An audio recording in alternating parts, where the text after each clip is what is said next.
Hulk, শত্রুপক্ষ যে কোনো সময় হামলা করতে পারে, তুমি বর্ডারে যাও। ওকে মেজর। আর সবগুলা শত্রুরে গুলি কইরা ফুটা ফুটা কইরা দিমুরে।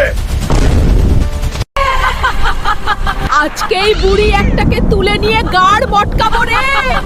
জরিনা আমাকে বাঁচা, এই ডাইনিটা আমার ঘাড় মটকে সব রক্ত খেইয়া ফেলবে। ওই জরিনা, পেট মোটা হুলকারে খবর দে তাড়াতাড়ি, আমার এই ডাইনিটা নিয়ে যাইতেছে। মা, তুমি কোনো চিন্তা করো না, আমি এখনই হুলকাকে ফোন দিচ্ছি। হুলকা ভাই, আপনার জন্য দেশ থেকে ফোন আসছে। হ্যালো। হুলকার বাচ্চা, কই তুই? তাড়াতাড়ি আয় এখনই। হালকা মাকে ডাইনি তুলে নিয়ে গেছে। বন্ধুরা তোমরা বলো প্রেমিকা না যুদ্ধ? বন্ধুরা তোমরা লাইক ও সাবস্ক্রাইব করো এখনই। সাবস্ক্রাইব করলেই প্রেমিকার কাছে যাব এখনই, যুদ্ধ পরে হবে বস। ডাইনি তোর খেলা শেষ, আজকা তোরে ফুটা ফুটা কইরা লামুরে। You're done.